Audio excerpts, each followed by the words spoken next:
Assalamualaikum kepada Dr. Rozita binti Hamdan. Saya Muhammad Syafiq bin Ghazali, nombor metrik 260449. Jadi pada hari ini saya akan buat pembentangan mengenai sektor pertanian di Malaysia dan sumbangan kepada ekonomi Malaysia. Okey, pengenalan kepada pertanian. Pertanian merupakan seni dan sains mengusahakan tanah, menanam tanaman dan berternak-ternakan. Ia termasuklah menyediakan produk tumbuhan dan haiwan di mana digunakan oleh orang ramai dan pengedarannya ke seluruh pasaran. Selain daripada itu, pertanian menyediakan kebanyakan makanan dan fabrik di dunia. Dalam ekonomi, pertanian bermaksud menanam tanaman bersama-sama dengan peternakan, perikanan dan juga perhutanan. Sektor pertanian di Malaysia. Sektor pertanian dan industri berasaskan dahulunya telah menjadi tunjuk ekonomi utama bagi rakyat Malaysia pada awal tahun 1980. Di Malaysia, trend umum dan pengeluaran pertanian adalah biasa ke arah intensifikasi mampan. Berbanding bergantungan pada tanah pengembangan, pembangunan pertanian di Malaysia bermula jauh sebelum kedatangan penjajah daripada Eropah, dan kemajuan yang berlaku dalam pembangunan pertanian adalah disebabkan oleh perancangan yang betul oleh kerajaan yang memerintah sejak mereka pada tahun 1957. Terdapat 4 kementerian di peringkat persekutuan yang berurusan dengan pertanian pembangunan dalam negara Malaysia. Ini termasuklah Kementerian Pertanian dan Industri Asas Tani, Kementerian Industri Perdagangan, Kementerian Wilayah dan Rutila Pembangunan, dan Kementerian Sumber Asli Alam Sekitar. Seterusnya ialah sumbangan pertanian ke atas ekonomi di Malaysia, iaitu Malaysia mempunyai keupayaan penyelidikan pertanian yang agak kukuh, terutamanya dalam sektor minyak sawit dan sistem lanjutan yang berkesan. Malaysia adalah pengeluar dan pengeksport minyak sawit kedua terbesar di dunia berbanding Indonesia. Malaysia membekalkan kira-kira 24% daripada permintaan global untuk minyak sayuran. Malaysia telah memanfaatkan sumber yang dimiliki dan merupakan salah satu penyumbang kepada ekonomi negara Malaysia. Pertanian merupakan penyumbangnya. Okey, seterusnya adalah isu dan implikasi sektor pertanian di Malaysia. Poin yang pertama adalah pandemik COVID-19. Pandemik COVID-19 telah menyebabkan negara seluruh dunia melakukan sekatan. Ini termasuklah mendatangkan kesan kepada ekonomi dan pertanian, di mana setiap negara mula menjaga sumber masing-masing, menyebabkan pertanian di Malaysia juga turut terkesan. Kesannya adalah keselamatan makanan menjadi sukar dan sumber-sumber ekspor juga sukar diperolehi, dan begitu juga dengan ekspor. Yang seterusnya adalah permintaan harga baja yang benih yang tinggi. Baru-baru ini kita tahu peningkatan harga telah berlaku dan menyebabkan petani mula meminta dana dan bantuan daripada kerajaan. Hal ini juga merupakan implikasi dalam pertanian kerana pertanian memerlukan baja dalam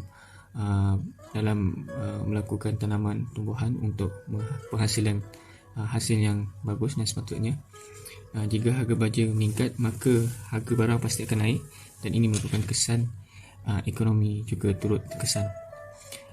Yang ketiga adalah inflasi sektor ekonomi.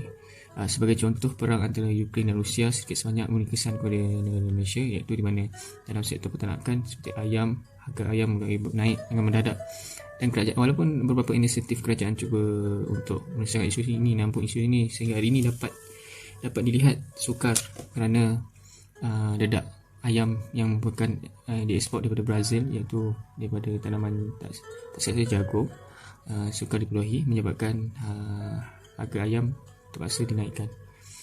Yang terakhir adalah peruntukan daripada kerajaan, di mana dana daripada kerajaan, walaupun saban tahun kerajaan kita tahu dana untuk pertanian itu agak tinggi. Sebagai contoh, 2019 dana untuk tanaman padi menyumbang 1.8 bilion, namun hasil yang diperolehi tidak seperti yang sepatutnya, dan perkara ini haruslah dititik beratkan oleh kerajaan agar bantuan yang diberikan disalurkan kepada petani-petani dapat diselaraskan dengan baik.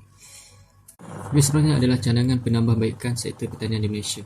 Yang pertama adalah kerajaan mestilah membantu para petani dalam mendedahkan teknologi yang terkini dan menggalakkan inovasi dalam sektor pertanian kepada petani-petani dan syarikat. Sebagai contoh, teknologi yang terkini adalah di dalam sektor penanaman padi, di mana drone telah digunakan. Itu merupakan salah satu inisiatif anak muda dalam peningkatan hasil dan juga penyebatan tenaga manusia, serta penyebatan kos masa dan costing lain. Penggunaan drone ini telah membantu para petani pada masa kini dengan trend semasa menggunakan drone untuk memotong dan menabur baja di sawah padi.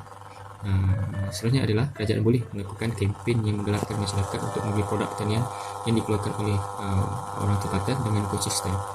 Hal ini adalah sangat baik dalam pertanian di Malaysia dalam menggalakkan petani terus membuahkan hasil dan tidak perlu mengeksport, namun jual di dalam Malaysia saja, dan rakyat Malaysia juga support para petani dengan membeli produk Malaysia. Yang terakhir adalah membuka peluang pekerjaan besar-besaran dalam sektor pertanian dengan membuka ladang-ladang baru. Sebagai contoh, membuka ladang durian, ladang getah, ladang sawit. Ini dapat membantu dalam pekerjaan kepada masyarakat ini. Ini kerana kita tahu lepas pandemik COVID-19 ini, sektor pekerjaan di Malaysia terdapat ramai dibentikan kerja. Dengan pembuka sektor membuka ladang-ladang baru ini dapat membuka peluang pada para petani dan juga para belia untuk berkecimpung dalam pertanian. Perbandingan di antara sektor pertanian di Malaysia dan negara India. Yang pertama adalah negara India mempunyai pelbagai cabaran sektor pertanian. Apabila tanah di negara mereka tidak berapa subur dan memiliki pelbagai masalah yang lain berbanding negara Malaysia. Ini tanah yang subur kerana Malaysia merupakan negara khatulistiwa. Negara India juga sering berlaku bencana yang mengakibatkan kerosakan pada tanaman berbanding dengan Malaysia yang jarang berlaku bencana dan merosakkan tanaman. Sebenarnya perbezaan yang kedua adalah di dalam pemerintah India telah menetapkan minimum subsidi. Ini merupakan jaminan harga minimum untuk petani negara India pada saat menjual komoditi tanaman mereka. Apabila harga yang diterima oleh petani di atas harga minimum subsidi, maka petani mereka dapat bebas untuk menjual tanaman mereka. Subsidi pertanian boleh membantu mendorong harga turun dan memberi manfaat kepada pengguna dan petani untuk menjual. Berbeza dengan Malaysia, kerajaan tidak menetapkan suatu tingkat harga minimum subsidi, tetapi hanya memberi subsidi saja dan tiada harga minimum subsidi yang ditetapkan. Dan Malaysia, kerajaan Malaysia juga support harga petaninya dengan memberikan dana-dana dan bantuan-bantuan pada setiap bajet tahunan. Dan akhir sekali adalah kerajaan India sering mendapat isu dengan petani mereka, iaitu isu seperti memasukkan undang-undang pertanian dan telah membuat para petani memulai protes yang besar-besaran kepada kerajaan India. Hal ini menyebabkan para belia atau masyarakat di sana kurang menyukai bidang dalam sektor pertanian kerana tidak mendapat sokongan yang wajar daripada kerajaan. Berbanding Malaysia, kerajaan sentiasa memberi galakan kepada masyarakat dan belia, terutamanya belia, untuk sama-sama terlibat dalam sektor pertanian. Malaysia juga telah melahirkan banyak usahawan muda berjaya dalam sektor pertanian. Sebagai kesimpulan yang dapat disimpulkan adalah sektor pertanian di Malaysia merupakan salah satu sektor ekonomi yang penting kerana telah menjadi pembekal utama makanan dan juga bahan mentah untuk industri berasaskan sumber. Sektor pertanian ini juga telah menjadi sektor yang menyumbangkan pendapatan negara, peluang dagangan di luar dan membuka banyak peluang pekerjaan, memberikan kadar pengeluaran berkurang serta meningkatkan pertumbuhan ekonomi. Itu sahaja daripada saya, Prof. Sekian, terima kasih. Wassalamualaikum.